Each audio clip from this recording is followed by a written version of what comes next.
Primary season crosses into Maryland. From a history-making race for the U.S. Senate to a headline-stealing race for president, we hear from the candidates and from you as well as we dissect a local poll. Hello, everyone. I'm Jason Newton, and we'll start with the effort to fill the seat held by Barbara Mikulski in the Senate. On the Democratic side, head-to-head, Donna Edwards and Chris Van Hollen are polling side by side, and Republicans Chris Cofalis, Kathy Szeliga, Richard Douglas, all vying for that GOP nod. How about the numbers? Most recent Goucher poll focused on Democratic voters shows just how close Edwards and Van Hollen are in this race. Only 2 percentage points really separate the two. In that poll, Edwards 39% of the vote, Van Hollen 37%. A more recent poll also shows a wider range between the two, and also in that race with Republicans as well. Dr. Malia Cromer joining us, director of the Sarah T. Hughes Field Politics Center. Make sure I get it right. You produced that poll. What do you think of these numbers? This is getting interesting. I think it's getting really interesting on the Democratic side, and it really shows, I think, everybody out there that it could be anybody's race to replace Mikulski. Sure. It's going to be neck and neck, and I think for the Democrats, it's really going to come down to Baltimore. Sure. So as goes Baltimore, I think as goes that Democratic side. If turnout is high in the city, if a lot of African Americans and women turn out the vote, you might see a slight edge towards Edwards. At least that's what we see in the most recent Baltimore Sun poll. Sure. It's interesting how that divide occurs when you're talking about African Americans here in Baltimore. Let's say the race was held right now. It seems like it would skew towards Edwards, yeah, here in the city? Right. An outside group, Emily's List, has spent a lot of money in the city. She's been running ads, and we'll see this in the next couple of weeks if Chris Van Hollen will then. He's going to recognize that you need to win Baltimore City. You need to do well in Baltimore City. And you'll see his ads start to really play on our local metro station. Sure. And a race for money, really, on the GOP side, you were saying earlier. Sure, absolutely. So then we take a look at the other side, and that same Baltimore Sun poll really shows that it's a really unknown race. Yeah. So the person who's winning on the GOP side is undecided. And for them, the top money getters with Chris Cofalis and Kathy Szeliga are both around $200,000 in that ballpark. And that is a tiny amount of money when you think about them compared to the Democratic counterparts. For them, which wave do you ride? Is it the Hogan wave or it's the Donald Trump wave, do you think? So this is the tough thing. So on the Democratic side, it's certainly those down ballot races that may make a big difference. Yeah. But for the Republican side, what is it for a Republican candidate to do? It looks like that Ted Cruz is certainly going to push this race, and so it's going to come to Maryland. So if you are Chris Cofalis, if you're Kathy Szeliga or Richard Douglas, what do? Do you go out for your support behind Trump?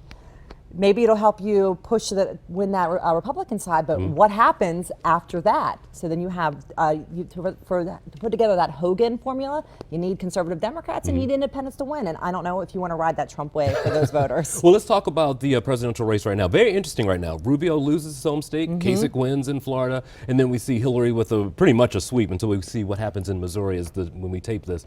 What do you make of the results so far? It looks like Hillary is going to be the nominee. It's going to take a lot for Bernie Sanders. Something crazy will have to happen for him to actually overtake her in any of these upcoming states. There are still delegates up for grabs, but she has put a substantial lead in front of him. On the other side, it's interesting. So now you have Rubio drop out. He was at one point in time their establishment candidate, but it looks like that's not going to be happening for him.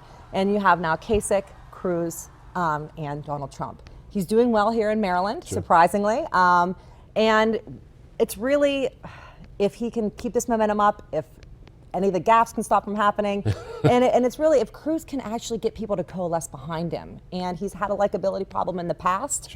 And if he can get those establishment Rubio voters behind him, he might be able to overtake Donald Trump. But it's going to be a really tough race for anybody but Trump at this point. Yeah, you noticed in his speech this week, he's saying how much, I admire Rubio, pretty much saying, come my way. But I guess he's going to have to fight over that with Kasich as well. So originally, Cruz was supposed to be the outsider. That's the problem. And Trump has just sucked all the outsider energy out of that race for him. So he's going to have to run now as an insider candidate. He's going to have to get those Republicans from the Senate to get behind him. Sure. Where does the Goucher poll go from here? You got a busy season leading up to November. So unfortunately for us, we will not be in the field until September. So we'll check back and we'll look at all these really great general election races, and that will be really interesting. I think especially after we get past the primary on for Senate on the Democratic and GOP side, it'll be interesting to test this Hogan coattail effect. That if he is going to be able to push, perhaps if he can get behind one of these candidates to help build that Hogan coalition around either Shalega or Douglas or Kafalas, to see if he can actually put a real contest up against an Edwards or a Van Hollen. It'll be really interesting. Too bad you don't get excited about this. Oh no, I know. Thanks again for coming by. Thanks for having me. Yep, hold tight for 1 second, because right now, over the past few weeks, we've been inviting the Senate candidates to join us here on 11 TV Hill, and each had an opportunity to discuss their vision. We round out our commitment coverage of this race with 2 other Republican candidates. First, we sat down with Delegate Kathy Shalega, followed by Chris Kafalas. Talk to me a little bit about your campaign. I'll just read this real quick. You said in one of your campaign speeches you want to stop the fighting in D.C. and have lawmakers working together. Well, I think in Annapolis we do a great job of that. And I would point directly to a bill I had last week with Delegate David Moon from Tacoma Park. And while politically on many issues we disagree, we agree on transparency. And we have a bill in that will require video cameras on the floor of the House and Senate. This is good government. It's not Republican, it's not Democrat. Sure. It's just ideas that American citizens and Marylanders in particular expect. How do you take a little touch of Maryland to the U.S. Senate? Because as you look at D.C. right now, the middle kind of disappeared. Right. How do you make it reappear in the Capitol? Well, I think, like I said, in Annapolis we do it every day, and we work together.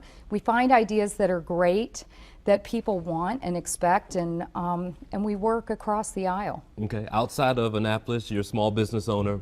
Talk to me a little bit about making Maryland attractive, but also getting people to work. We're at a time right now, a lot of people are looking for jobs and just can't find them. When you have your ear to business like you do, what needs to change across America, really, to make that happen? Well, I am a proud small business owner. My husband and I started a business 30 years ago. We're in construction, and I think that sector of our economy has really been damaged. And so I see it every day. Sure. We are not, the government's not doing a good job of connecting people with jobs. For instance, we have truck drivers. We have many companies looking for truck drivers, and they're not able to find them. In our business, looking for carpenters and plumbers. And I don't think our schools have done a good job of preparing people for that workforce. Sure. It's been, unfortunately, a one-size-fits-all approach to education. And they're saying everybody to be successful needs to go to a 4-year college. And my campaign is saying, you know what, every individual is unique. And let's make sure that all job possibilities are on the table for our kids. Let's say that a plumber or a carpenter or a truck driver or a doctor or a teacher, these are great professions. And let's make sure kids know these are all options for them. Community security and homeland security came up as well in an article I was reading not too long ago. We just dealt with another shooting. We dealt with San Bernardino as well. If you become the U.S. Senator, what role does Washington have in the aftermath of things like this? You know, it's a tragedy. And, you know, I'll look to Harford County just recently with the stark reminder that our first responders, law enforcement, and military personnel are so important as we mourn the loss of our 2 deputies in Harford County. And as the next United States Senator, I will be standing behind those men and women that bravely get up every day and put their lives on the line for us. And they have to know that their government officials stand behind them. Their families who worry every day, will they come home to me? That we are fully supporting those men and women who selflessly put their lives on the line for us. GOP candidates here in Maryland hoping to ride that Hogan wave that we saw in the election of our governor now? Yes, and I'm very proud to work every day with Larry Hogan.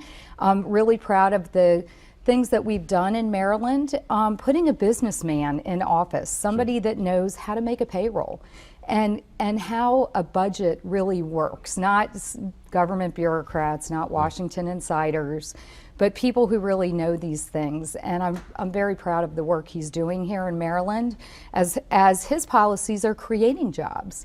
You know, he's removing bureaucracy and regulations. I'm proud very much to have worked with him to repeal the rain tax, you know, which has been kind of a poster child for bad government. Sure. Kathy Shalega, thanks for coming by. Thank you so much. And we've invited candidates for Senate to join us here on 11 TV Hill. Each will have an opportunity to discuss their vision. And this week we're joined by Republican candidate Chris Couffalis. Appreciate you coming by. Good to see you. Thanks for having me on. I appreciate the opportunity. Yeah, we listened to you at the Goucher event, debate not that long ago, and you talked a little bit about violent offenders. What has to happen to keep them from becoming repeat offenders, do you think? And what can be done in D.C.? Well, one of the reasons I'm running that I think is important is that we reform the criminal justice system. 344 homicides in Baltimore. That's shameful and unacceptable. So reforming the criminal justice system starts with getting individuals who are nonviolent offenders, those with drug addiction, the help they need, services, counseling, to get them on the right path. And I think what we need to do overall is by putting resources on those individuals targeting their drug addiction, we can enable our criminal justice system to go after those violent criminals who are inflicting most of the gun violence in our country and obviously in places like Baltimore. Sure, interesting. You brought up the drugs. That was my next question. You talked about decriminalizing drugs, different from legalizing, you were saying. And I'll read what you said. You said, stop treating people who have an illness like they belong behind bars. Do you think this method can clean up the streets and twofold, both the drugs and crime as well? It can do a lot of things. Number one, it can bring back the trust that we've lost between law enforcement and the community so that we can actually go after individuals who are preying on our communities and are devastating, families and just really taking apart the community we love. Beyond that, I think we have to get into solving the gun violence problem in a systemic way. Okay. The homicide clearance rate in Baltimore City is pretty bad.